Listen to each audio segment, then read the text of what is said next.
Ya, a ver, ¿cuál es ahí la duda? Parece que es de término de verdad, los halógenos. Si esas características me las tengo que saber. A ver.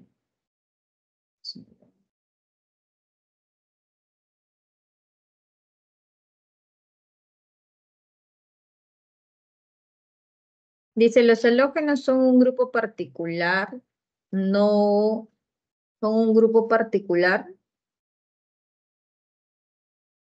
Los halógenos son un grupo particular, no elementos de la tabla periódica. Bueno, algo está mal ahí. Estos elementos presentan diversos estados de agregación que son naturales. En el grupo 7A encontramos al flúor, al cloro, al bromo, al yodo, al astato y al tecnecio, debe ser ahí. Determine el valor de verdad o falsedad de las siguientes proposiciones. El flúor y el cloro son gases de color verdoso. Eh, el bromo es un líquido muy volátil y sofocante. El yodo metálico es sólido y sublimación con rapidez. Astato y teneso son muy abundantes y brillantes.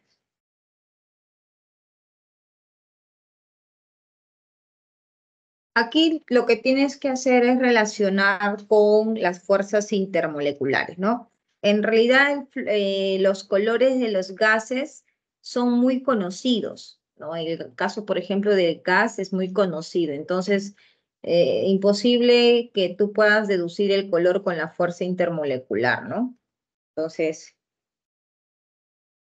esto sí, ay, este chiquito se ha puesto la nevada.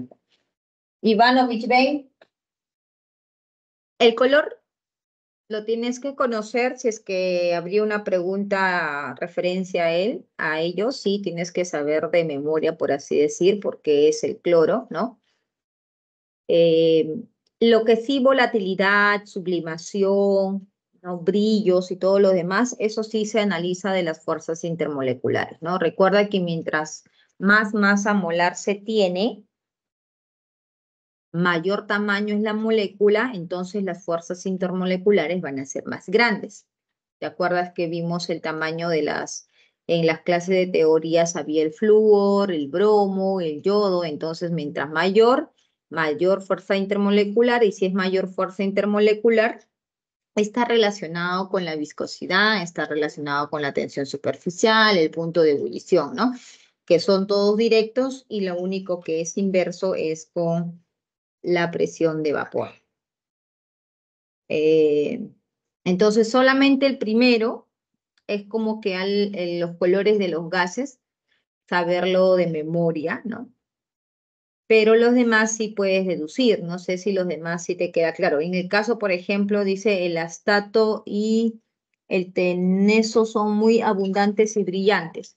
En ese caso es falso, ¿por qué? Porque los únicos que son brillantes, ¿quiénes son? Los Los metales. metales. Exacto.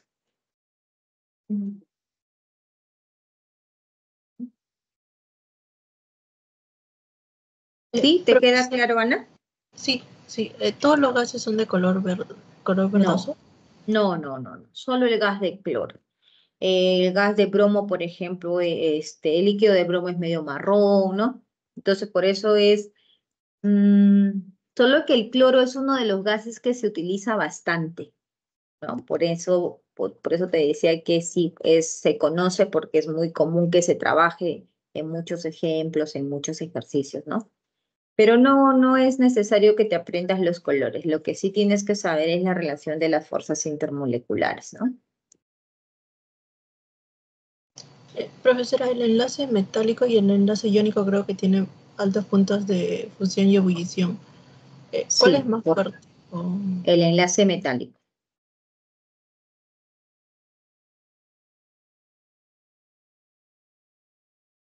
El enlace metálico es más fuerte que el enlace iónico.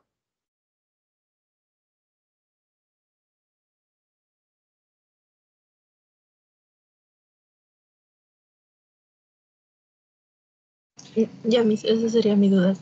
Ahora sí puede responder las capturas. Ya, ahorita voy a proyectarlo, ya un ratito.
Ya.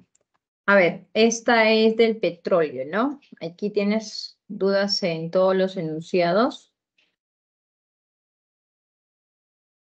No, solo en la última proposición. Dice, se forma al ser fosilizados muchos depósitos en un medio aeróbico. ¿Sería anaeróbico? A ver, dice el petróleo, bueno, sabemos que el petróleo cuando se forma pues es en la parte interna, ¿no? Y acá en el enunciado te dice, el petróleo provendría de la transformación gradual de restos de animales microscópicos y vegetales marinos debido a la acción de bacterias anaeróbicas. Indica el valor de verdad o falsedad de las siguientes afirmaciones respecto al origen del petróleo.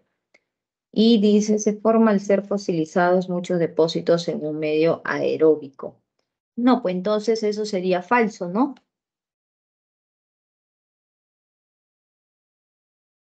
Anaeróbico quiere decir cuando no hay presencia de oxígeno, ¿cierto? Sí, sí. Y aeróbico es cuando hay presencia de oxígeno. Entonces, como en el enunciado nos dice anaeróbico, y aquí sí, en el enunciado dice que es anaeróbico y acá nos dice que es aeróbico, entonces eso sería falso, ¿no?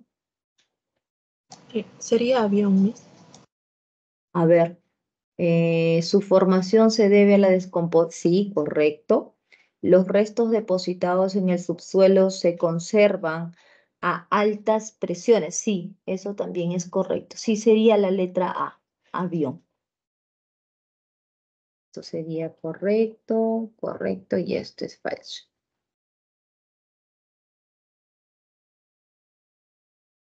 A ver aquí. Esto era, Ah, ¿no? Sí. sí, esa es la última proposición también. Dice, el agua es un solvente de muchas sales debido a las interacciones ion-dipolo. Sí, esto es correcto, esto es verdadero. Nosotros estudiamos tres tipos de fuerza, ¿no? Estudiamos las fuerzas intermoleculares, que son las fuerzas de London. Estudiamos las fuerzas intermoleculares, que son dipolo-dipolo. Y estudiamos las fuerzas intermoleculares de puente hidrógeno. Pero existe también una fuerza que se llama la fuerza del ion dipolo, ¿no? Esta fuerza ion dipolo, como lo dice el nombre, es específicamente entre los iones y la polaridad de la molécula del agua. Por ejemplo, cuando nosotros tenemos el cloruro de sodio, que es una sal, ¿no? En agua, esto se disocia. Y al disociarse, ¿no? Y tener, por ejemplo, aquí el elemento de sodio, todo con carga positiva, este interactúa con la molécula de agua que está alrededor, ¿no? Y como nosotros ya sabemos que el agua y todos los compuestos tienen una cierta electronegatividad, ¿no? Esto es más electronegativo, así que tiene una carga negativa y esto es electropositivo, ¿no? Menos electronegativo. Entonces, la interacción que existe entre esta carga del catión y esta carga del anión, hay una fuerza intermolecular. Y como esto es una molécula polar, que es el agua, la fuerza, la interacción que existe acá, es una interacción dipolo y la interacción que existe con este catión es una interacción de ion. Por eso esta fuerza se conoce como ion dipolo, que se va a dar siempre con un ion y una sustancia que es covalente de tipo polar. Esa es la fuerza del ion dipolo y eso siempre ocurre con las sales, ¿no? Como lo menciona aquí. Las sales que tienen cargas positivas, negativas y que van a interactuar por lo general con el agua, que es un solvente polar.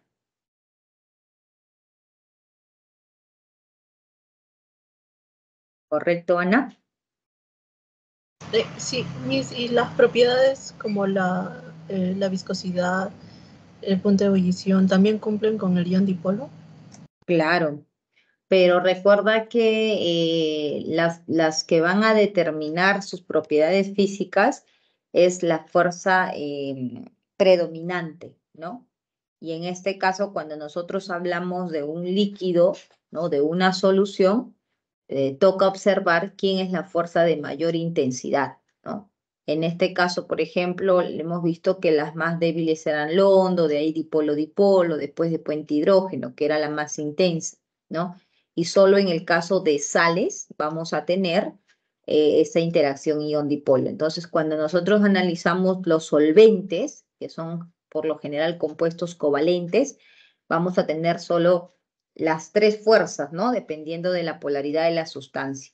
Y toda su viscosidad y todas sus propiedades van a depender de ellas. Pero en el caso de una mezcla, por ejemplo, ¿no? Que son las sales, ya es complejo poder saber cómo va a determinarse o cómo va a variar sus propiedades físicas, ¿no? Porque no solamente están estas fuerzas intermoleculares, sino ya hay más fuerzas como la de ion-dipolo. Entonces, como no tiene establecido en el caso de las mezclas, ¿no?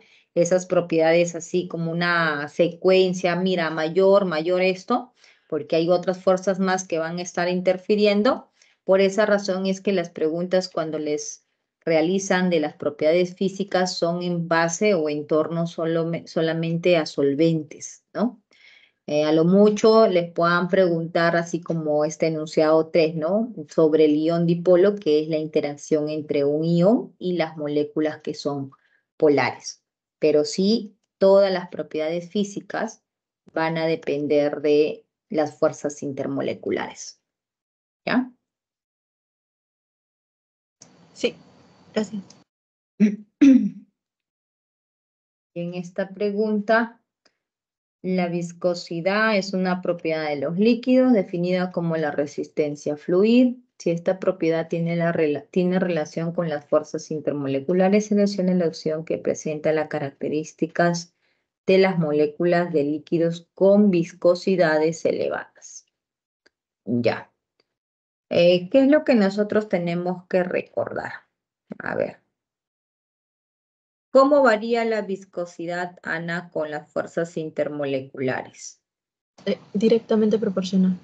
Eso, a mayor fuerza intermolecular, mayor viscosidad, ¿ya?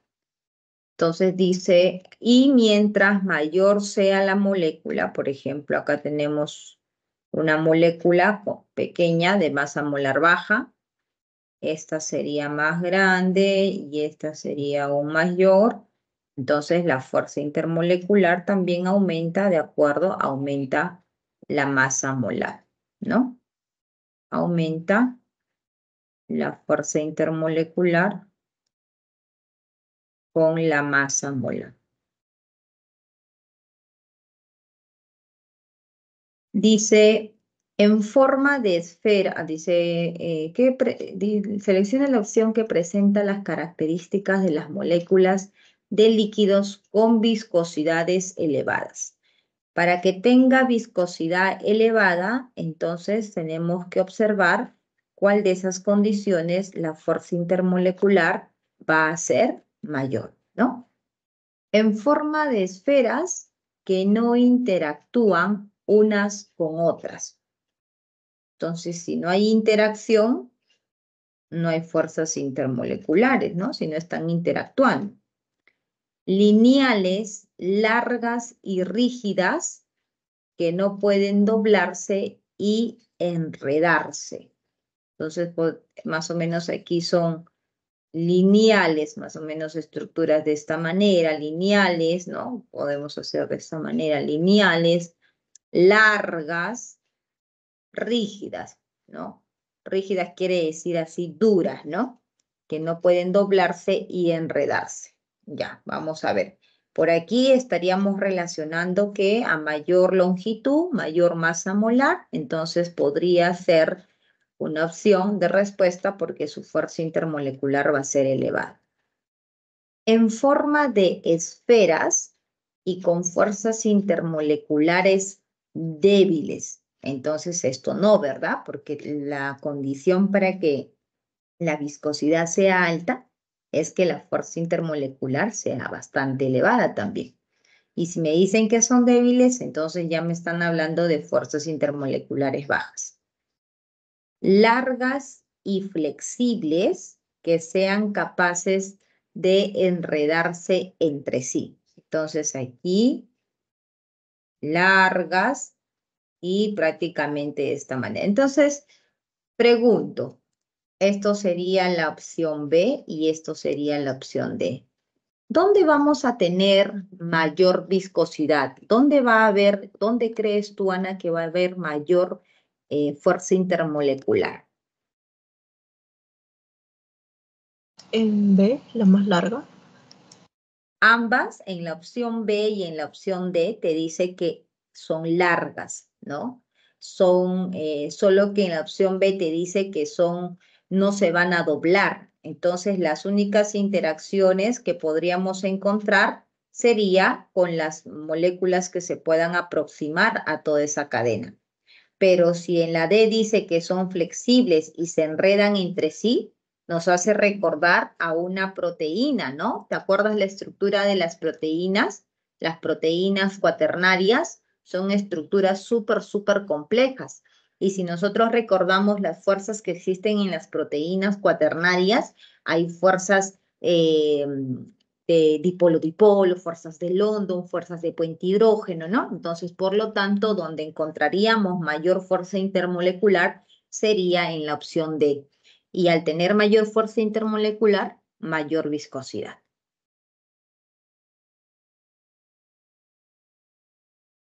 ¿Comprendiste, Ana? Sí, Miss, ¿por qué la A había dicho que no? La A. Ah, porque acá dice no interactúan unas con otras. O sea, no hay atracción entre ellas, ¿no? No interactúan.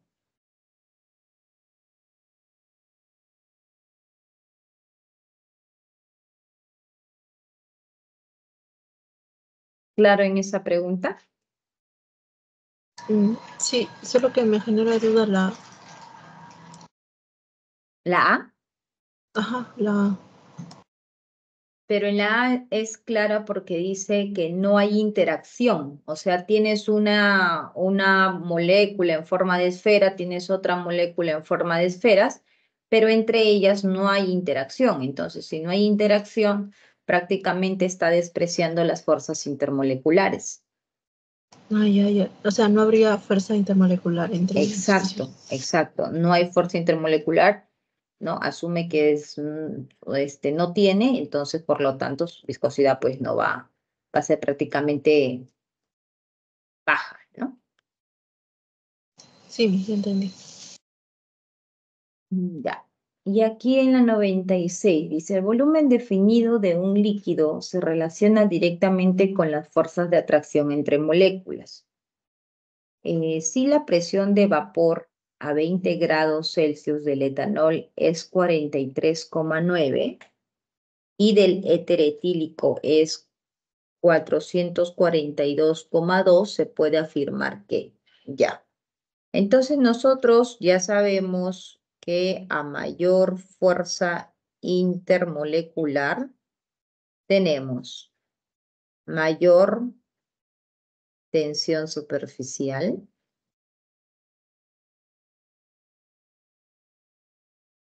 tenemos mayor viscosidad y tenemos mayor punto de ebullición, ¿cierto? Y el único que varía de manera inversa es la presión de vapor. Es el único. Y aquí en el ejercicio podemos ver que a 20 grados Celsius, o sea, a esta temperatura, el etanol, ¿no? El etanol presenta 43,9 torr de presión y que el éter dietílico presenta 442,2 conductor. Quiere decir entonces que el que presenta menor presión de vapor, que es el etanol, ¿no? Va a presentar mayor fuerza intermolecular. Y este éter que presenta mayor presión de vapor va a presentar menor fuerza intermolecular. ¿Estamos de acuerdo, Ana, con ello? Sí, profesora. Ya. Entonces, él va a presentar menor fuerza intermolecular. Podemos entonces afirmar que, dice, la atracción entre moléculas del éter es mayor que entre las del alcohol. Las del éter, sus fuerzas intermoleculares son mayores frente al alcohol. No. Falso, ¿cierto? Sería falso. Los puentes de hidrógeno que forman el etanol, o sea, aquí porque tiene el OH, incrementan su vaporización y tiene mayor fuerza intermolecular. ¿Qué pasa con Falso. la presión? Claro, Menor presión de falso. vapor. Mayor presión, menor presión de vapor y por lo tanto no se van a vaporizar fácilmente, ¿verdad? Entonces dice, los puentes de hidrógeno que forman el etanol incrementan su vaporización. No, al contrario, lo que hacen es disminuir porque la fuerza intermolecular va incrementando, es mayor. El etanol tiene menor punto de ebullición a presión atmosférica. Ya. Entonces acá dice, el etanol tiene menor punto de ebullición a presión atmosférica. Ahorita están en torno, ¿no? Y si hacemos una equivalencia atmosférica, este valor del etanol va a seguir siendo menor. ¿Estamos de acuerdo? Sí. Entonces dice, el etanol tiene menor punto de ebullición a presión atmosférica. Sí, ¿verdad? A presión atmosférica. Si nosotros convertimos esto a una atmósfera, acá no nos dan un valor porque creo que no es necesario hacer la conversión, porque va a ser la misma equivalencia. Por lo tanto, a una presión de una atmósfera, no, dice, el etanol tiene menor punto de ebullición a presión atmosférica. La presión atmosférica sería a 1, una atmósfera, ¿no? En una atmósfera, acá tiene 49, no, perdón, esto no es punto de presión atmosférica, ¿no? Esto es presión de vapor. Ya. Como el éter tiene fuerzas intermoleculares débiles, ¿no? ¿Quién es el que va a hervir primero? ¿El etanol o el éter a una presión atmosférica? ¿Quién ebulle primero? El éter. Exacto. El éter ebulle primero porque tiene mayor presión atmosférica debido a su baja fuerza intermolecular. Entonces dice, el etanol tiene menor punto de ebullición a presión atmosférica. Esto sería falso, ¿verdad? El que tendría menor punto de ebullición sería el éter, porque tiene mayor presión de vapor. Y luego dice, el éter etílico es un líquido mucho más volátil que el alcohol etílico. Esto sería verdadero. Y la respuesta sería dada. ¿Sí, Ana? ¿Claro? Miss, el punto de ebullición lo puedo comparar con la presión atmosférica. Claro, porque recuerda que tú para poder, cuando tú tienes un recipiente, ¿no? Tú tienes aquí una presión atmosférica, ¿verdad? Y para que tú puedas romper en ebullición un líquido, este tiene que vencer esa presión atmosférica. Entonces aquí, como este tiene menor fuerza intermolecular, ¿ok? Las moléculas que van a salir al estado de vapor va a ser bastante intensa, ¿cierto? Y como es bastante intensa, quiere decir que su punto de ebullición es menor. Por eso es que estos rápidamente alcanzan esa presión atmosférica y salen en forma de vapor, ¿no? Entonces, cuando nosotros tenemos el punto de ebullición de una sustancia, ese punto de ebullición es el punto en equilibrio, el punto en el momento en que se vence esa presión atmosférica y ese líquido pasa al estado de vapor, ¿no? Al estado de ebullición.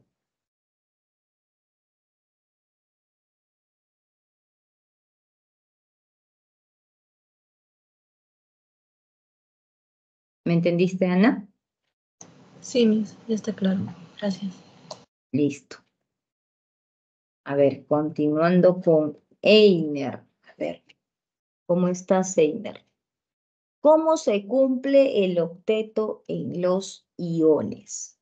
Ya, a ver, vamos a ver ahí. ¿Me escuchas, no, Einer?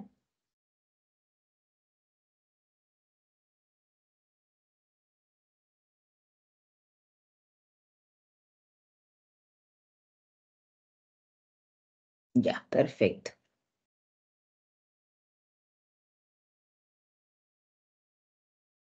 Como veo, Einer, no has visto todavía el video que he subido, ¿no?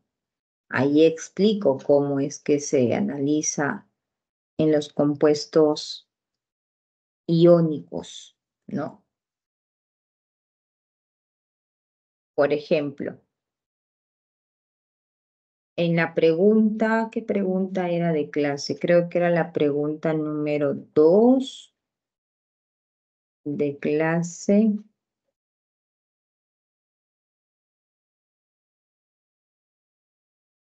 de mi canal, pues, Einer, de la semana 3. Ni enterado, seguro, Einer. A ver.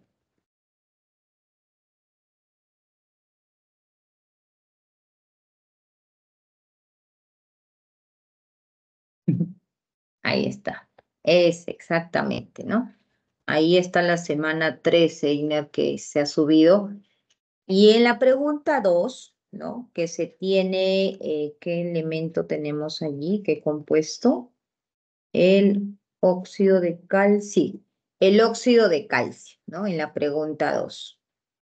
Y en el enunciado, exactamente en el enunciado 2, nos preguntan si el ion calcio, ¿no? Si el ion calcio, cuando habla de ion, entonces se refiere al calcio 2 más, cumple con la regla del octeto. Cumple con la regla del octeto, ¿no? ¿Cómo saber cuándo un ion cumple con la regla del octeto? Entonces aquí, a ver, vamos a ver.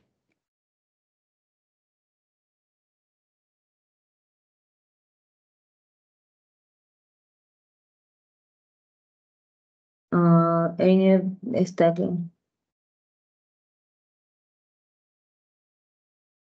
¿Así lo borraron? ¿Cómo así? No entiendo.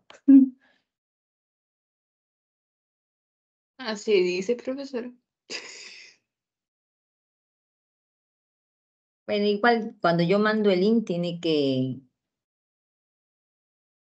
suscribirse, pues sí o no, chicos. Toque nomás. Y para que puedas ver. Ya, entonces mira aquí, Einer, acá voy a proyectar justo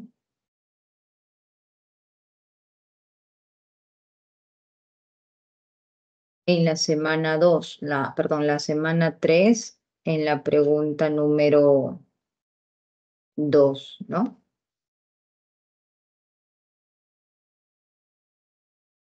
Ya, aquí.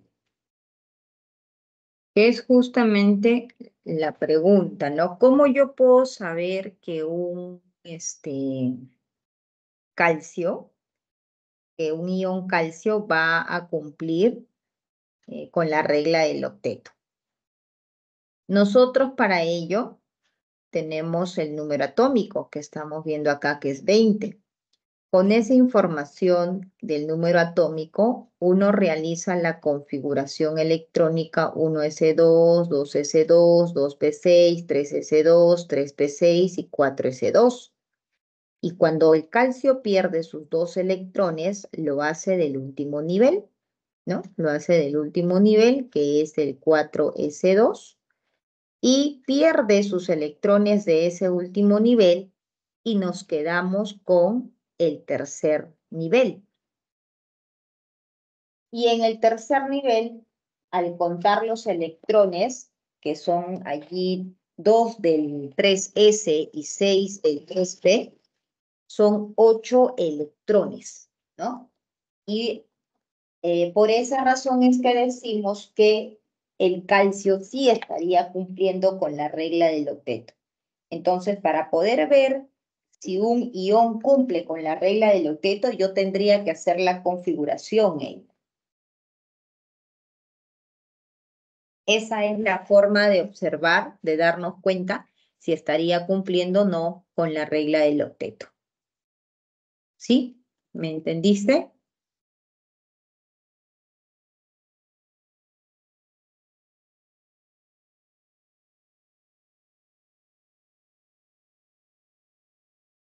Profe, los problemas que hizo fueron de lo de clase o propuestos. Este de aquí es de clase. Ah, sí, ¿no? Sí, sí, esto es de clase. Sino que en el solucionario que está en el boletín no hicieron la configuración, ¿no? Entonces como que dejó, no quedó muy claro para muchos. Entonces por eso es que acá en el solucionario les explico, ¿no? Por qué razón ese número, y lo importante que para saber si es que un cation cumple con el octeto es que ustedes eh, hagan su configuración. En el caso de los aniones no hay problema. En el caso de los aniones ustedes hacen su estructura Lewis, ¿no? Y pueden ver. Pero en el cation, realmente para ver si cumple con la regla del octeto o no, es que tienen que hacer su configuración electrónica, ¿no? Profesora, para que sea un enlace iónico, ¿tiene que haber un cation y un anión nada más? Sí, para que exista un enlace iónico tiene que haber un cation y un anión, ¿no? Eso ya indica que ese elemento pierde electrones porque tiene baja electronegatividad y el otro tiene elevada electronegatividad que va a ganar electrones. Entonces, esa atracción que existe entre la carga positiva y la carga negativa es lo que nosotros llamamos enlace iónico, ¿no? Profesora, en la 4 de propuestos había una proposición que te decía que el flúor y el cloro son gases de color verdoso. ¿Seguía de que dice gases o que dice color verdoso para que sea verdadero? ¿O eso Ah, tenemos que no. saberlo ya de ley, Justo por decirlo así? eso, Melody preguntó tu compañera Ana al inicio de la clase y le comentaba el que no, ya el color sí es una característica de los gases, ¿no? El color es una característica de los gases. Como les decía, el cloro es muy utilizado, entonces se sabe que es un gas verde. Que si tendrías que saber los colores de los gases, toca prácticamente aprendérselo, pero en cuestión a las propiedades sí uno puede analizar con las fuerzas intermoleculares, ¿no? Pero de los gases sí, de los colores no, no hay forma de relacionar con las fuerzas intermoleculares.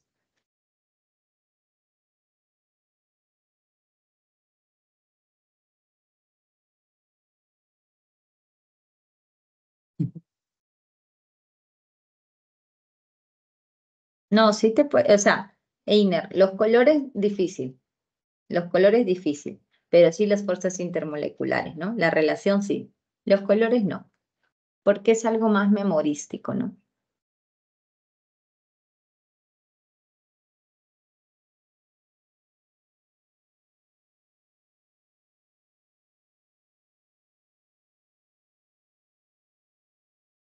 Profesora, ¿podría hacer un resumen de toda la clase?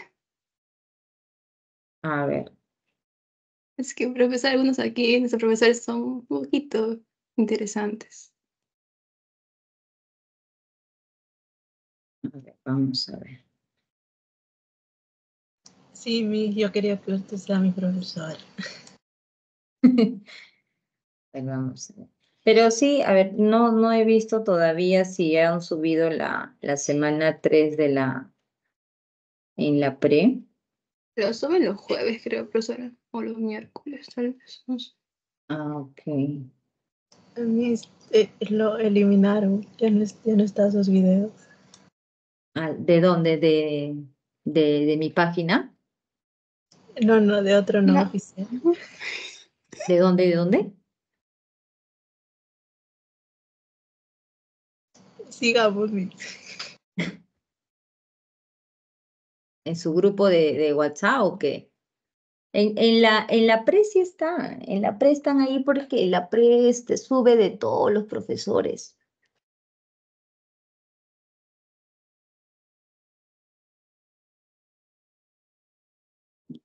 A ver aquí.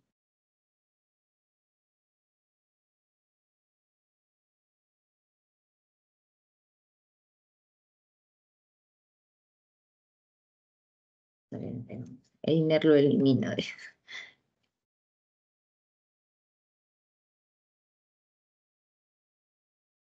Ya, voy a proyectarles aquí de la semana.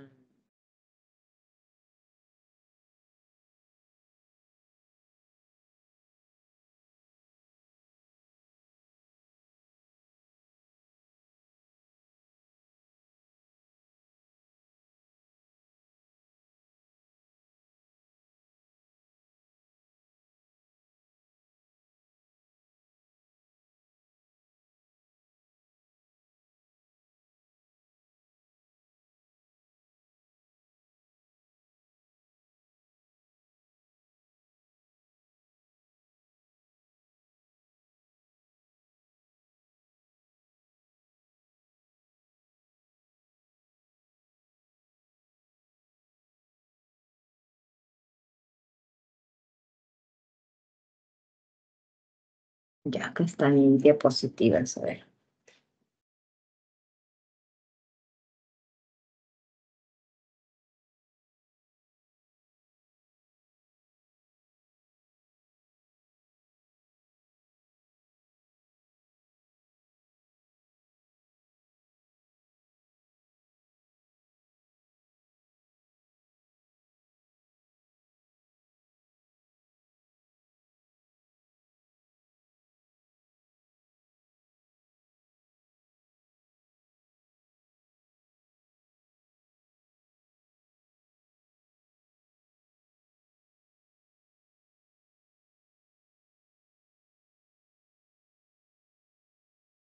Ya, a ver, vamos a ver entonces aquí un repasito, ¿ya? Un repasito aquí de la semana 3. A ver, estos son los tres enlaces metálicos, ¿cierto? Perdón, los tres enlaces químicos, ¿cierto?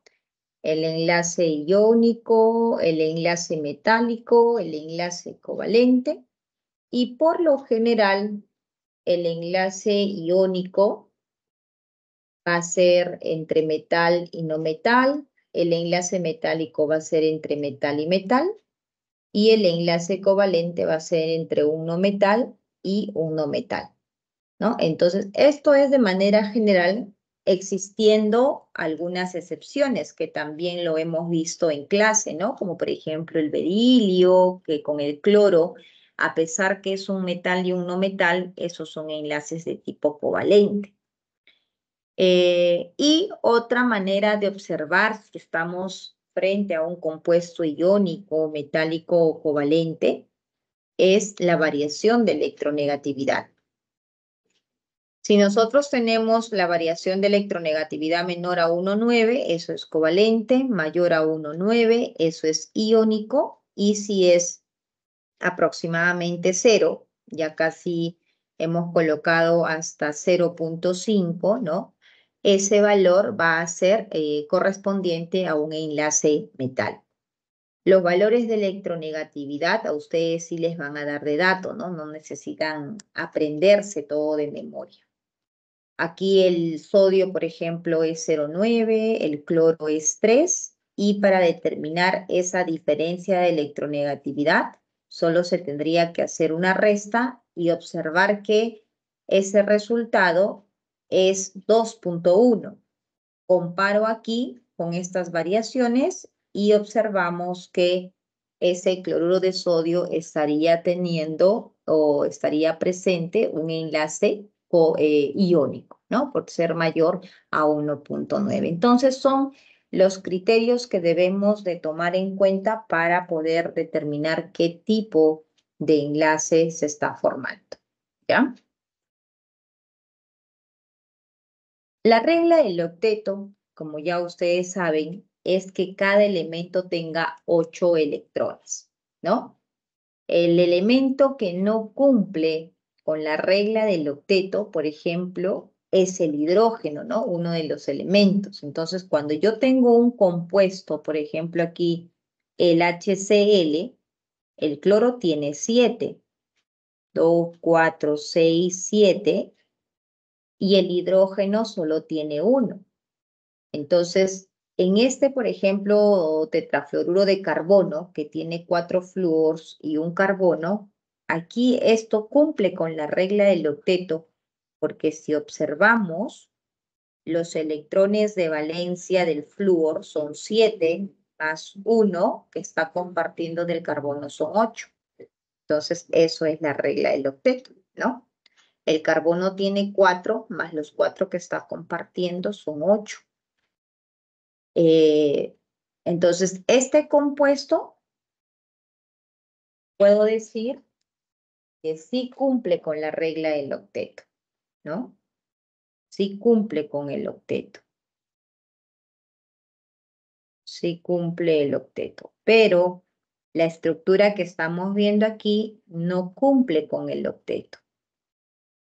¿Por qué? Porque está presente el hidrógeno, y el hidrógeno, como no cumple con la regla del octeto, entonces simplemente toda esta estructura no cumple con el octeto, ¿no? La regla del octeto se busca que cada elemento tenga esos 8 electrones, que son los electrones de valencia, para que puedan alcanzar una estabilidad. Pero a pesar que hay elementos que no cumplen con esa regla del octeto, eh, también son estables. ¿De acuerdo? ¿Tienen preguntas? Me avisan, ¿ah? Aquí, por ejemplo, tenemos el enlace iónico, ¿no? El enlace iónico, como ya hemos mencionado, se da entre un elemento muy electronegativo y un elemento de baja electronegatividad, ¿no? Los elementos que son electronegativos, altamente electronegativos, son aquellos que son fuertes, como podemos ver aquí. Y los que tienen baja electronegatividad son los metales que son débiles.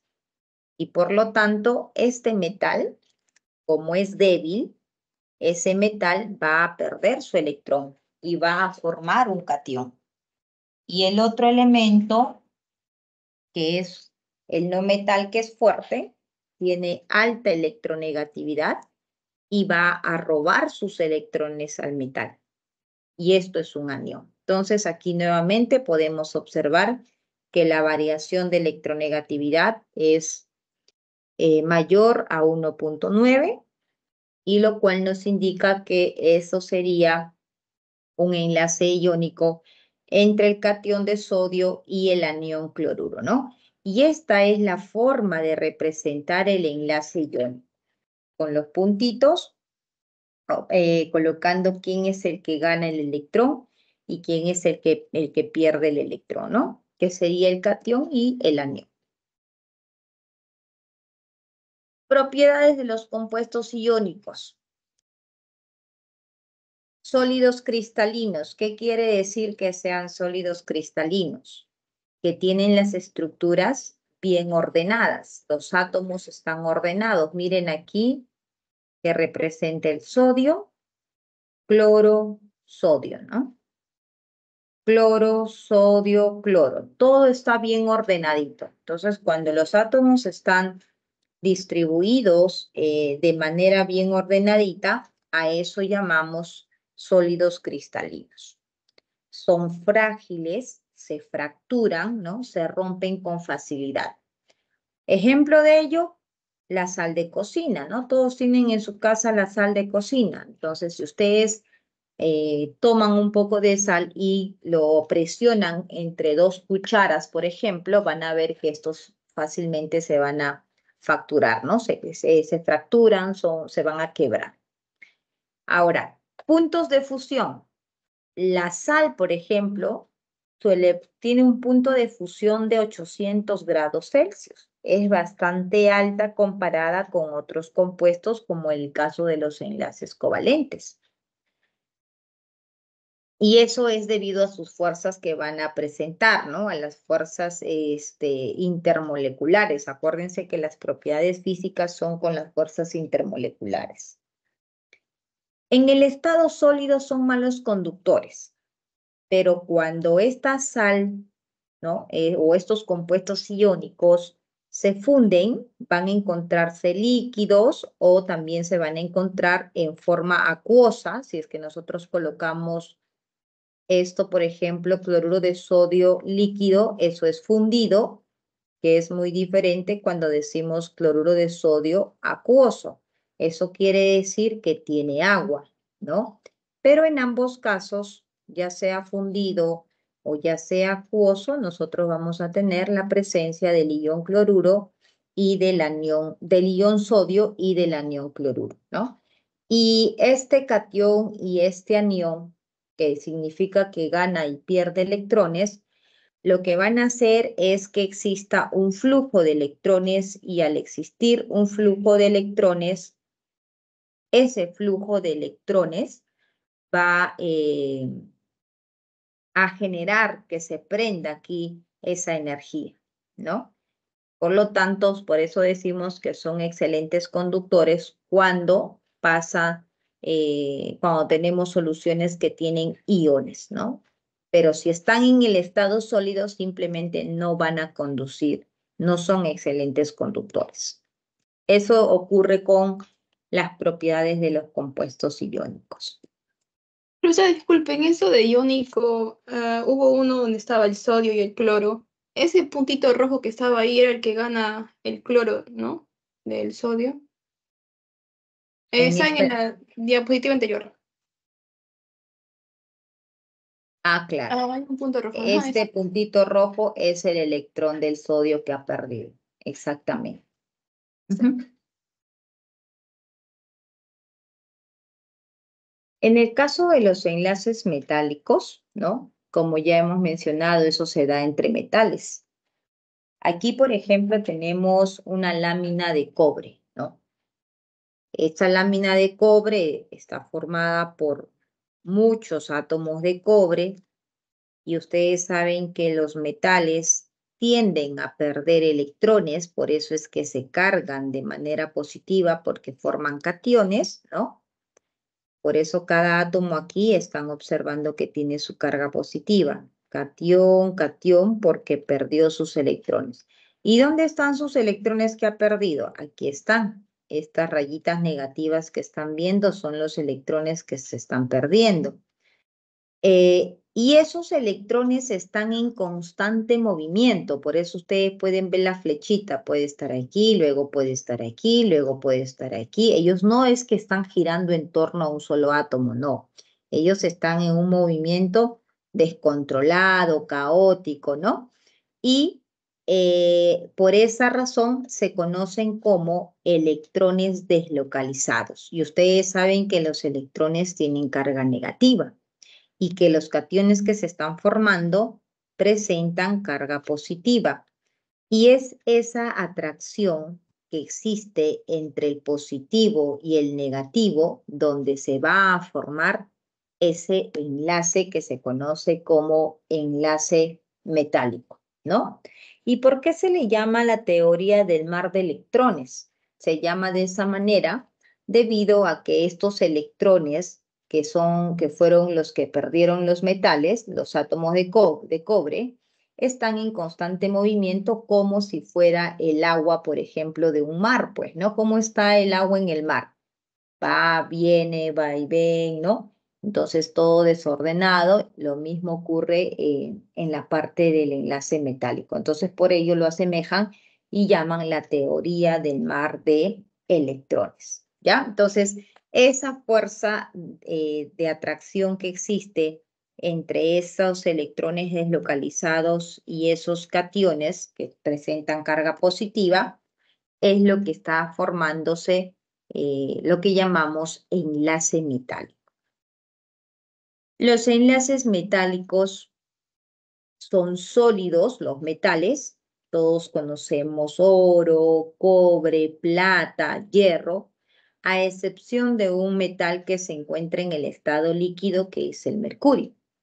Excelentes conductores del calor y de la electricidad, ¿no? ¿Quién alguna vez no ha puesto, por ejemplo, un recipiente de metal en una olla, un cucharón, y de pronto cuando el cucharón que es metálico, ese cucharón está caliente?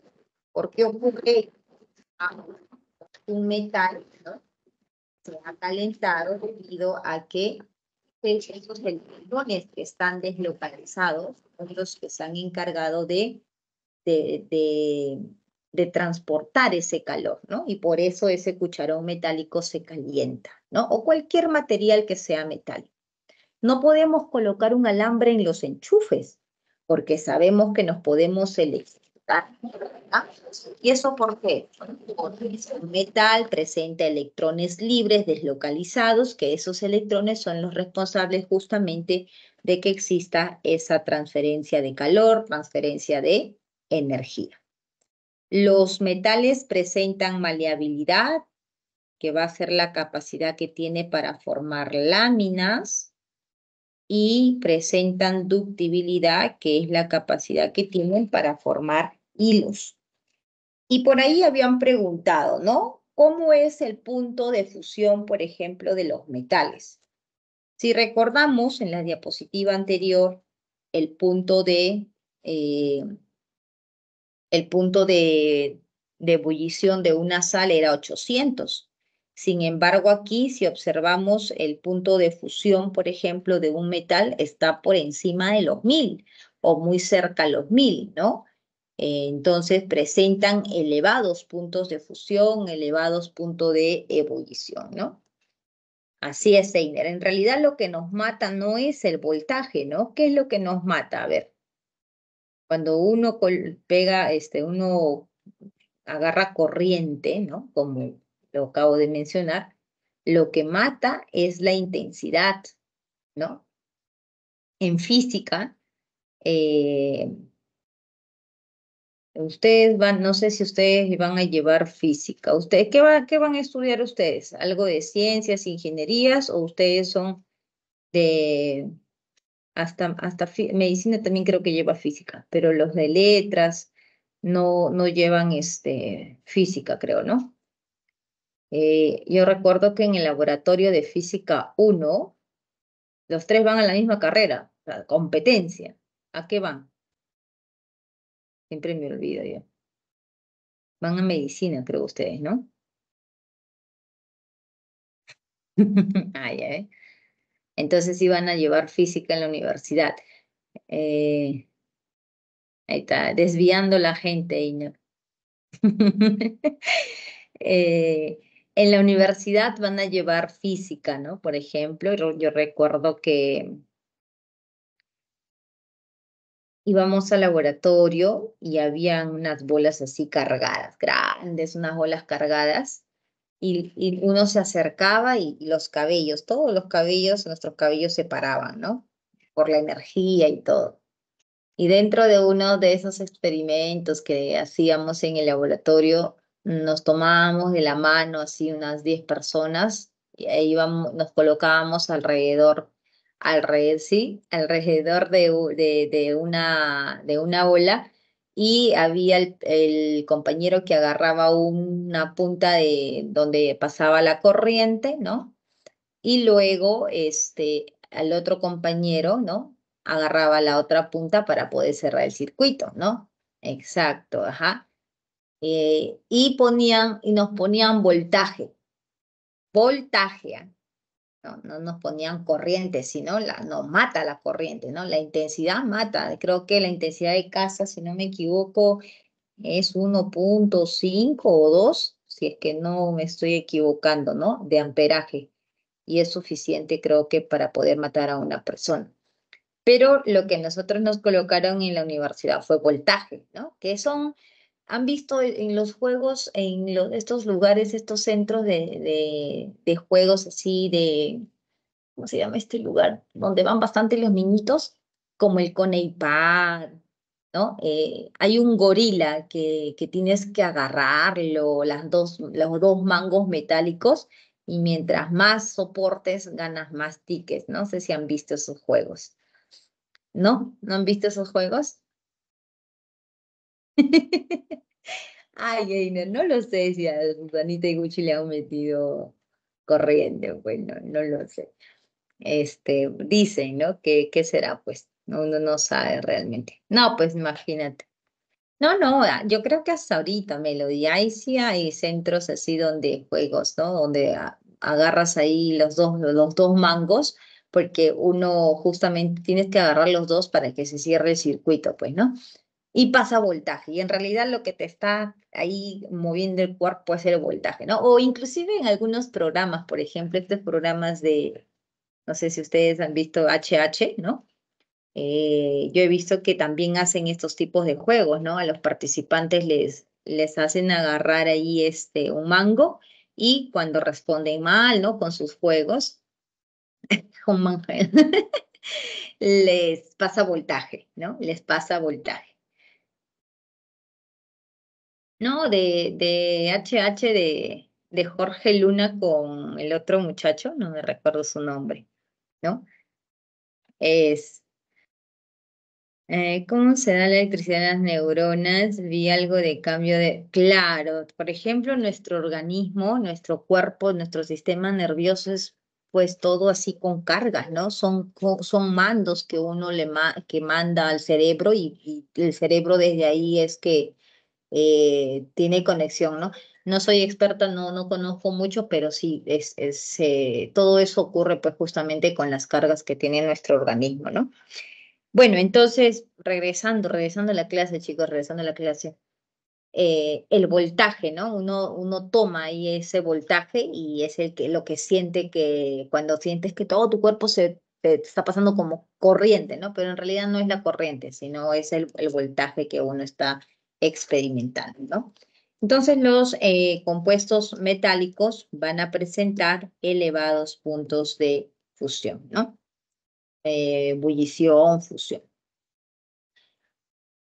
Aquí en el enlace covalente sí hay mucho que tenemos que comprender, porque en el enlace covalente es el que nos va a indicar las fuerzas intermoleculares que presenta una sustancia, ¿no? Por la polaridad que tiene cada uno de ellos. Los enlaces covalentes se dan entre no metales generalmente y ocurre una compartición de electrones. Ambos comparten porque ambos elementos, ambos átomos son fuertes. Y al ser fuertes, ¿no? Porque tienen alta electronegatividad, ellos deciden enlazarse, compartir.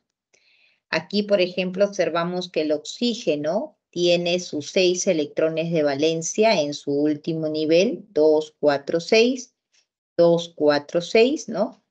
Y aquí esos electrones de valencia se comparten formando un doble enlace, ¿no? Y esto es un compuesto covalente, aquel que está formado por elementos no metálicos mediante la compartición de electrones. Los electrones que están aquí fuera, que no forman ningún enlace, se llaman pares no enlazantes, ¿no? Estos se conocen como pares no enlazantes. Entonces aquí podemos ver que son 4 pares no enlazantes.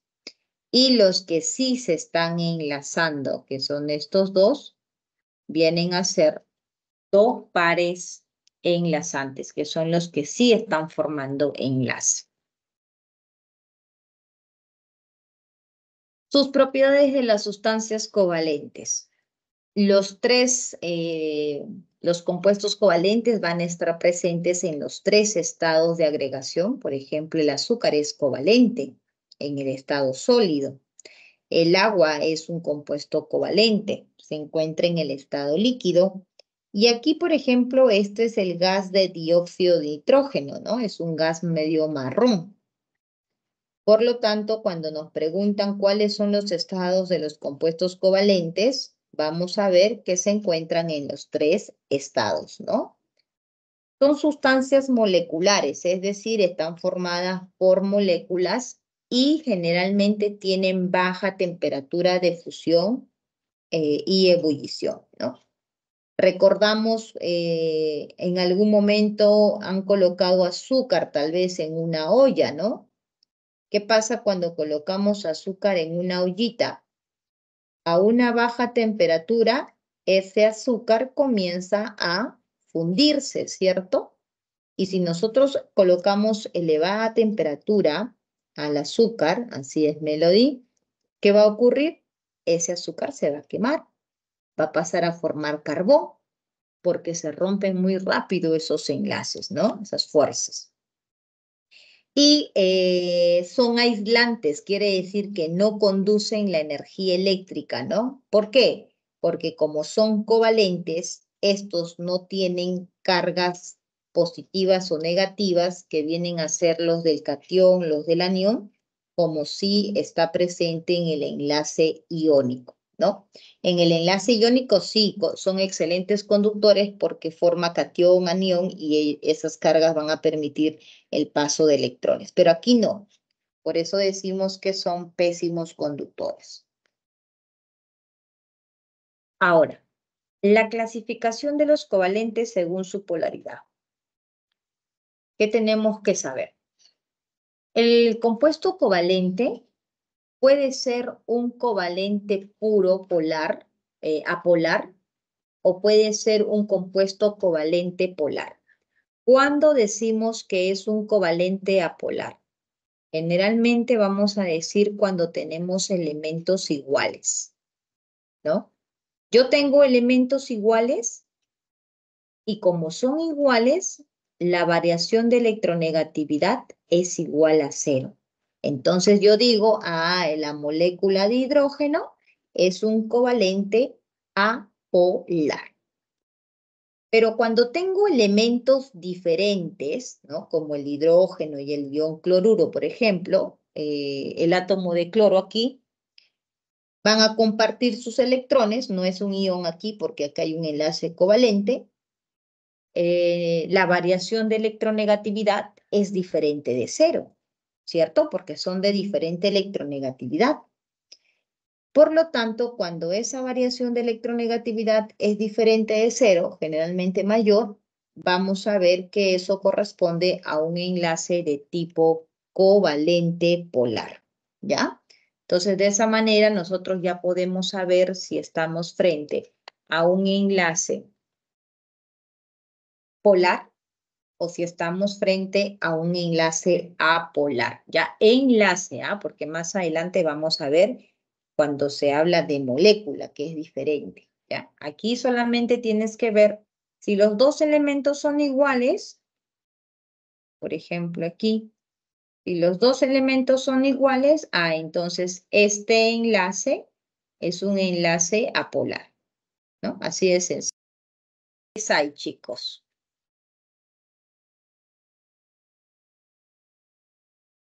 En el HC, en el profesora, ¿no? ¿O cuál está ¿A quién? refiriendo? ¿A uno? 1. 1. Muy bien. ¿Cuántos múltiples? 1. 1. 1. ¿Cuántos normales. 4. Exacto. ¿Claro? Sí. Ya. Muy bien. Sí, Miss.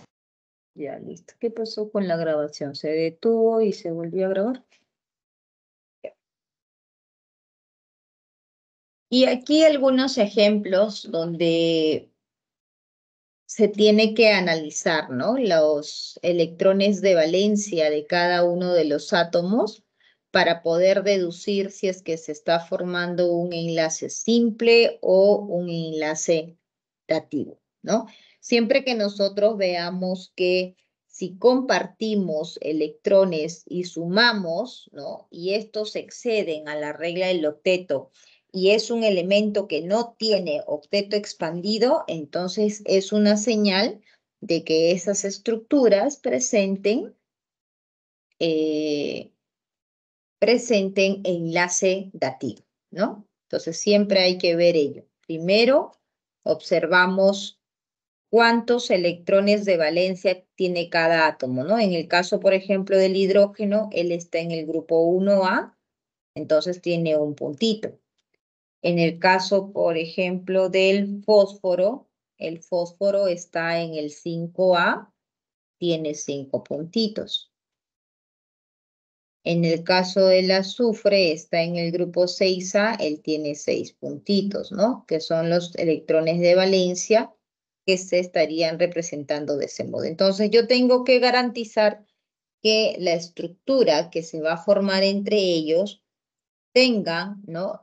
Cumplan con la regla del octeto, a excepción del hidrógeno, porque ya sabes que el hidrógeno nunca va a cumplir con el octeto, ¿no?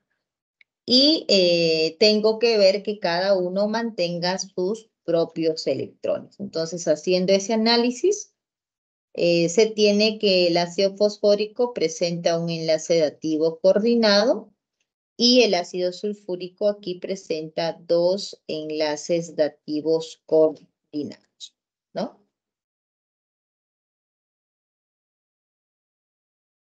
Y aquí las excepciones que ya habíamos mencionado, el hidrógeno que siempre va a presentar como máximo 2, algunas veces le llaman de dueto, ¿no? El hidrógeno presenta dueto.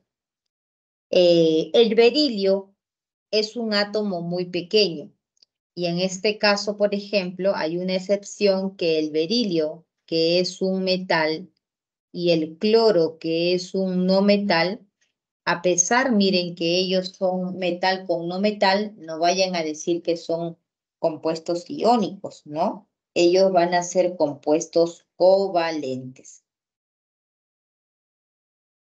¿Por qué van a presentar enlace covalente? Porque como el berilio es un átomo muy pequeñito, el cloro, que quiso robarle sus electrones al berilio por ser un metal, no pudo robarle, porque los electrones de ese berilio están muy cerquita al núcleo, porque es un átomo pequeñito, y por esa razón, entonces, la única opción que le queda al cloro para formar enlace con el berilio es mediante enlaces covalentes, ¿no? Y aquí otro ejemplo con el tricloruro de boro. El tricloruro de boro tampoco va a cumplir con la regla del octeto. Él solo va a presentar como máximo 6 electrones, que son 3 propios de ese boro y son 3 de cada uno que aporta con un electrón y un electrón, ¿no? Entonces son excepciones que ustedes deben tomar en cuenta, ¿ok? Deben tener en cuenta esas excepciones de los compuestos que no cumplen con esa regla del octeto. Así como hay esas excepciones que no cumplen con el octeto, también hay elementos que sí tienen más de 8 electrones y que no cumplen con el octeto, pero existen. Por ejemplo, acá el xenón tiene 1, 2, 3, 4, 5, 6, 7, 8, 9 y 10 electrones. ¿Cuántos tiene aquí el azufre? ¿Cuántos electrones? 12. 12. ¿Y el fósforo de la siguiente estructura?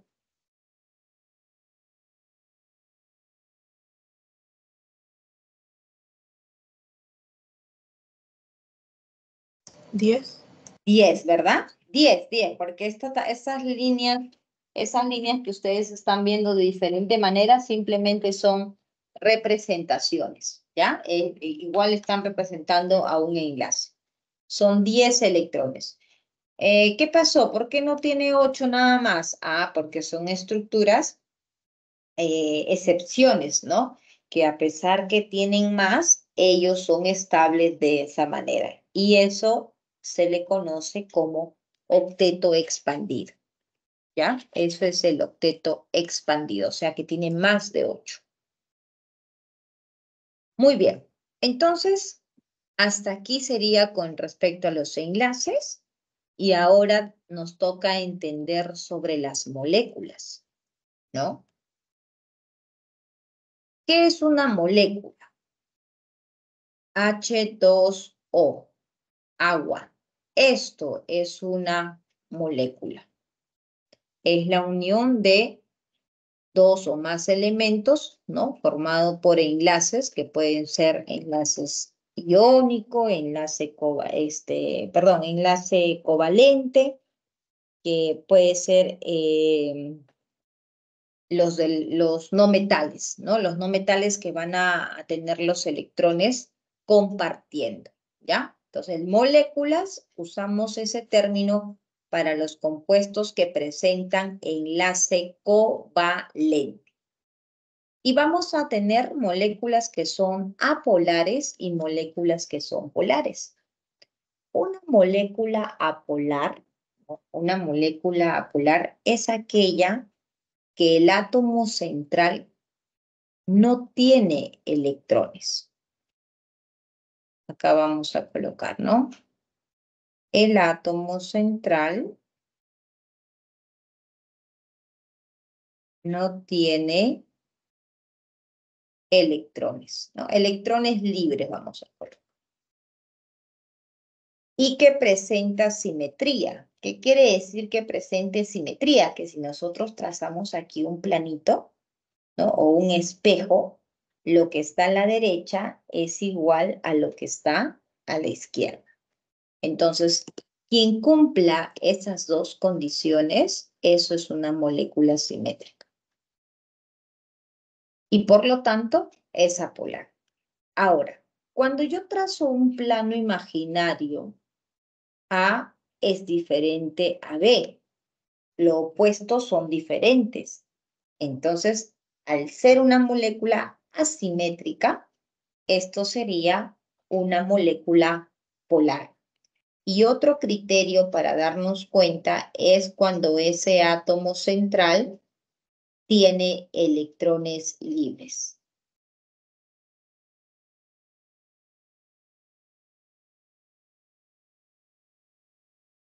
El átomo central tiene electrones libres, ¿no? Entonces aquí vemos que sí, ese X tiene electrones libres, así que eso sería una molécula polar. ¿Correcto? Entonces ayer creo que vimos en consulta, ¿no? ¿Qué polaridad tenía esta estructura? Polar, Según las reglitas que hemos visto, muy bien, eso sería polar. La que sigue, ¿qué polaridad tiene? apolar, Apolar, ¿cierto? La que sigue, el CO2, apolar, apolar, muy bien. La que sigue, apolar. apolar. Y la última es polar por esos electrones libres, ¿verdad? Entonces, eso es importante, ¿ya? Que ustedes sepan identificar qué tipo de polaridad tiene la sustancia. Pero, o sea, la figura geométrica que forman, bueno, eso como piramidal, plano trigonal o esas cosas afectan algo. O sea, ¿cómo te puedes guiar? ¿Por el ángulo o por la forma? Sí, claro, las formas que tienen esta estructura, ¿no? Por ejemplo, acá que tiene un trigonal, algunos que son tetraédricos, que son lineales, octagonales, bipiramidales. Claro, eso van a también prácticamente están relacionadas con la polaridad de la molécula, ¿no? Porque ustedes tienen esa forma de acuerdo a la resultante, a la fuerza resultante que va a tener esa estructura. Pero ustedes en San Marcos, porque en la uni sí les piden, en San Marcos no tenemos lo que son las estructuras geométricas de estos compuestos, ¿ya? Así que por eso es que no está dentro de lo que nosotros enseñamos, ¿no? No les preguntan, identifica qué figura geométrica presenta, ¿no? Si es trigonal planar, si es trigonal, si es octagonal, bipiramidal, no, ya no está dentro del sílabo. Pero obviamente sí tiene que ver si es que hubiera una estructura bipiramidal, todo ello está relacionado también con las polaridades, ¿ya? Entonces acá lo que ustedes tienen que ver simplemente son las dos reglas mencionadas anteriormente para las estructuras que son polares y para las estructuras que son apolares.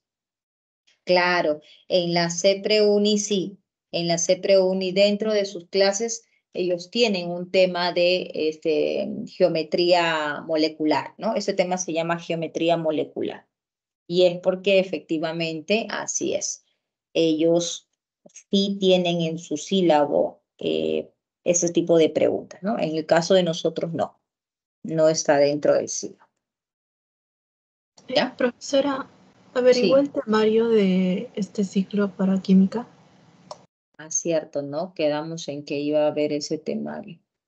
No, todavía no. Ahora hoy día que estoy un poquito más libre en la tarde, voy a revisar eso, ¿ya, Ana? Igual me hacen acordar, ¿ya? Me haces acordar la siguiente clase. Voy a revisar eso. Profesora, tal vez aumenten más que el ciclo pasado, o No, igual no, sí. estamos hablando de lo que se ha incrementado el ciclo pasado, exacto, de las sustancias nitrogenadas, ¿no? Lo que pasa es que habíamos mencionado de que el ciclo pasado se incrementó en las clases, pero ¿cómo se llama Las también y ahora lo han disminuido. no, ¿cómo? Prospecto. Y en el prospecto no había salido, ¿no? Ah, Entonces, lo terminaron justamente, eliminando. Lo ajá, terminaron eliminando. sí, pues no lo colocaron. Entonces, por eso íbamos a ver ahora, iba a ver si es que, cómo va a ser, ¿no? Por palabras del coordinador, tengo conocimiento de que sí, ahora iban a colocarlo, ¿no? Pero mejor voy a conseguirme así el documento donde indique el sílabo, el temario correcto, y para ya decirles, ¿no? Lo que tengo conocimiento es que sí, ahora van a entrar nitrogenados, pero igual voy a preguntar, ¿ya? Bien, fuerzas intermoleculares. El temario, Einer, si es que va a venir lo que son compuestos nitrogenados, los temas que se han incrementado, ¿no? O sea, pero Fuerzas en examen de pre no vino eso, o exactamente a qué se refiere. en el examen de admisión. Pero sí vino nitrogenada, creo. En el examen de admisión general vino nitrogenados. Había unas de. Bueno, había unas minas. No sé si es eso o es otro, pero sí había una o dos, Eh, creo. pueden venir estructuras aminas, pero no necesariamente las preguntas, ¿no? Que sean relacionadas a ese tema. De repente puede ser, no sé, enfocado a otro. Y entonces creo que eso es lo que, lo que ha confundido. En realidad lo que ha confundido es lo siguiente, ¿no? Que en el sílabo, en el prospecto no esté, en el prospecto no esté y que en el temario de la pre sí esté. Entonces ahí es lo que ha generado esa duda, ¿no? Pero sí, no es tan complicado, ¿no? No es tan complicado. No, a lo mucho es reconocer el nombre de las aminas, si son aminas terciarias, primarias, ¿no? No es tan complicado. Entonces no se asusten. En fuerzas intermoleculares. Sí, ahí hay más información, me parece, Melody. Por ejemplo, lo que sí también he visto que han incrementado son el tema de vitaminas, ¿no? vitaminas, proteínas, aminoácidos, ¿no? Pero eso yo me imagino que en biología ustedes lo ven a mayor profundidad todavía, ¿no? Ahí en biología ustedes estudiarán más el enlace peptídico, ¿no? Las interacciones, la proteína primaria, secundaria, terciaria, cuaternaria. Yo me recuerdo porque como les comenté, creo que en una clase, cuando yo llevé bioquímica, ¿no? El Leninger, pues el Leninger es muy complejo, ¿no? Y tenía que estudiar bastante. Entonces no me olvido mi química, mi biología básica, ¿no? Ah, ok, ok. Sí, pues Einer sigue el primer capítulo de bioquímica de Leninger, ¿no, Einer? Listo, chicos. Si no viene muy intenso, ya, pues mejor también para ustedes, ¿no? Mejor también para ustedes. Fuerzas intermoleculares. A ver, ¿qué tenemos en las fuerzas intermoleculares? Esto es una molécula, esto es otra molécula, y la unión, la fuerza que permite unir esas moléculas son las fuerzas intermoleculares, ¿no? Como podemos ver, ese valor es muy bajo comparado con el valor de la fuerza de los enlaces químicos. Un enlace químico es 931 kilojoule por mol, mientras que una fuerza intermolecular solo está en 41 kilojoule por mol, ¿no? Entonces aquí el agua que es esto, tiene enlace covalente, que es esto su energía, pero la unión de la molécula entre otra molécula es una fuerza intermolecular, ¿no? Entonces, como son atracciones, es como cuando tú tienes un imancito y cada vez que te acercas con ese imancito a un metal, sientes que existe una fuerza que jala, ¿no? Ya, algo así son las fuerzas intermoleculares, ¿no? Entonces, las fuerzas intermoleculares van a definir justamente esas propiedades de las sustancias, ¿no? Como viscosidad, tensión superficial, ¿no? O la temperatura de ebullición. Todas ellas dependen de las fuerzas intermoleculares. ¿Y cuántas son? Son tres fuerzas intermoleculares, ¿no? La fuerza de London, la fuerza de dipolo-dipolo y las fuerzas de puente hidrógeno. Hay que recordar que entre ellas existe una intensidad, ¿no? La fuerza de London es la más pequeña y las fuerzas de dipolo-dipolo es menor comparada a la fuerza de puente hidrógeno. Entonces, la fuerza de puente hidrógeno es la fuerza más intensa de esas tres fuerzas intermoleculares, ¿ya? Las fuerzas de dipolo-dipolo van a estar presentes en todas las estructuras que tengan una polaridad polar. Esto, por ejemplo, ya ustedes lo identifican, el HCl, como son dos elementos diferentes, entonces la variación de electronegatividad va a ser diferente de cero. Y eso va a llevar a tener una molécula que tiene polaridad polar, ¿cierto? Eso es polar. Eso quiere decir entonces que en ese recipiente que tiene HCl, donde hay muchas moléculas HCl, HCl, HCl, HCl, estas están unidas mediante las fuerzas de dipolo-dipolo.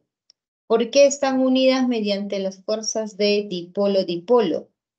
Porque son compuestos polares, ¿no? Esto es polar, el otro es polar, el otro es polar, y polar con polar van a estar unidos entre dipolo-dipolo, ¿no? Ahora, pero recordando lo que estaban preguntando también ayer, ¿no? Sobre las fuerzas del hondo. Recuerden que las fuerzas del hondo está en todas, ¿no? Las fuerzas del hondo está en todas, ¿ya? Entonces aquí, por ejemplo, también está las fuerzas del hondo, sí, también están presentes aquí las fuerzas de hondo. Entonces, esta estructura, que es un es un compuesto polar, ¿no? Es un compuesto polar, tiene las fuerzas de dipolo-dipolo y también tiene las fuerzas de London. ¿Ok? Está presente esos de allí. A ver. Dice Einer, ¿cuál era la fuerza de Kessner? Ya Einer ya está creando sus fuerzas, creo ya. ¿No serán las fuerzas de Kisson, Einer? Kisson debe ser. Kisson. Ya, las fuerzas de Kisson son las fuerzas de dipolo-dipolo. ¿Ya? Fuerzas de dipolo-dipolo o también las fuerzas de Kisson. Ya. Listo, Einer. Es Kisson. Muy bien, hasta aquí entonces estamos claros. En esta estructura polar tenemos fuerzas de dipolo-dipolo y fuerzas de London, ¿correcto? Ahora aquí, las fuerzas de London, que son las fuerzas que están prácticamente en todas las estructuras. Acá tenemos un gas de helio, un gas de helio, y en ese tanquecito hay muchas moléculas de helio, ¿no? Y la interacción que existe entre ese helio y el otro helio, ¿no? Como son átomos estables, ¿no? Vamos a ver que entre ellos no existe una polaridad fuerte como en el caso de las estructuras polares. Estos no tienen polaridad positiva y negativa. Pero profesora, veo que se carga positivo, veo que se carga negativo. Eso es para representar cómo sería la atracción que existe entre dos moléculas de helio. Y que esa fuerza de atracción es justamente las fuerzas de London, ¿no? Esas fuerzas de London se dan porque son moléculas apolares o, como hemos mencionado, están presentes en todas y son fuerzas débiles, ¿no? Son fuerzas débiles y al ser fuerzas débiles vamos a ver que existen la formación de los dipolos instantáneos y los dipolos inducidos, ¿no? ¿Qué son esos dipolos instantáneos? Quiere decir que por un poco tiempo va a presentar un polo positivo, un polo negativo, pero es un poco tiempo, ni siquiera podemos decir milisegundos, no, ¿no? Podríamos hablar inclusive de femtosegundos, así de rápido, ¿no? Cambio positivo, cambio negativo, luego esto puede cambiar rápido positivo y esto puede cambiar rápido a negativo y así sucesivamente. Los polos cambian muy rápido debido a que son estructuras con baja fuerza intermolecular. Y eso ocurre siempre que se tiene estructuras que son, o moléculas que son apolares, ¿ya? Moléculas que son apolares. Entonces, en las moléculas que son apolares, solo encontramos fuerzas de London. Aquí no hay más, solo fuerzas de London. Y mientras mayor sea la masa molar o el tamaño de esa molécula apolar, mayor va a ser esa fuerza intermolecular, ¿no? Y como sabemos que esas fuerzas intermoleculares están relacionadas con el punto de ebullición, la viscosidad, la tensión superficial, entonces vamos a decir que a mayor fuerza intermolecular, mayor va a presentar esas propiedades físicas, ¿no? A excepción de la presión de vapor, ¿no? Y la otra fuerza intermolecular es aquellos compuestos que tienen polaridad polar y que además que son polares tienen alguno de estos enlaces, FH, OH o NH, ¿ya? FH, OH o NH son el famoso grupo FON. Y estos elementos, cuando tengamos estos tipos de enlace, ellos van a generar esa fuerza intermolecular de puente de hidrógeno. Entonces, si yo, por ejemplo, aquí tengo moléculas de agua, miren, acá tengo muchas moléculas de agua, y esas moléculas de agua se unen mediante fuerzas, ¿no?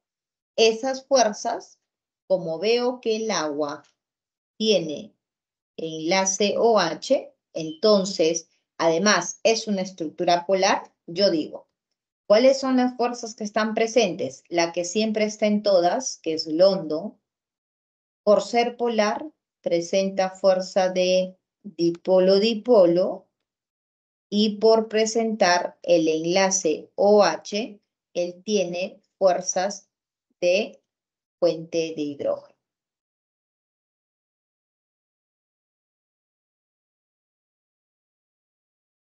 ¿Ok? Esas serían las tres fuerzas que estarían presentes. Ahora, como de estas tres fuerzas, la más intensa es la del puente hidrógeno, esta sería la fuerza que prevalece en esta estructura polar, ¿no? Es la fuerza que predomina. En el caso de la estructura que era apolar, en esta de London, apolar, simplemente la fuerza que predomina es London. Y en el caso de las fuerzas de dipolo-dipolo, ¿no?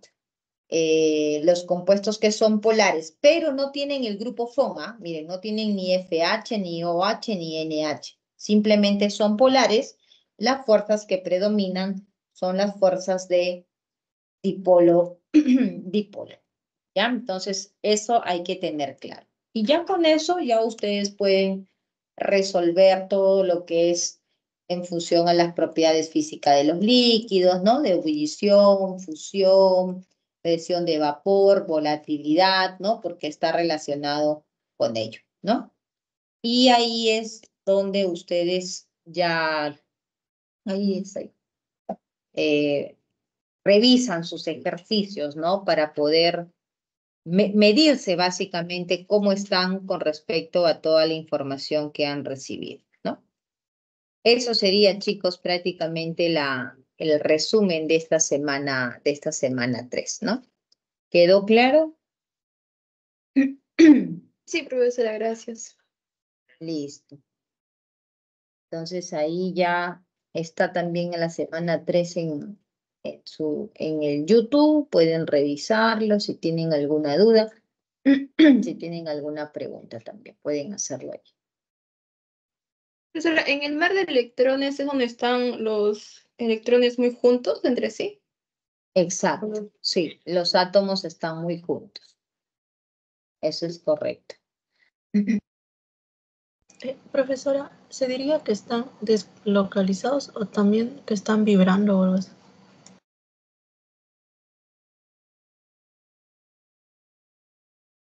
No te entendí, Ana. ¿Qué me dices de los electrones deslocalizados? Ajá, bueno, una vez escuché que estaba en vibración o algo así, no Ah, recuerdo. claro. Como mencioné, los electrones deslocalizados están en movimiento. Ellos no están quietecitos, no es que el electrón salió del átomo y se quedó quietecito, no, ellos están moviéndose arriba, abajo, de un átomo a otro átomo, de la esquina a la otra esquina, ¿no? Ellos están en constante movimiento, hay vibración, hay todas las energías presentes en en la materia, ¿no? Por eso es que se conoce o se dice la teoría del mar de electrones, justamente por ese movimiento deslocalizado de los electrones, ¿no?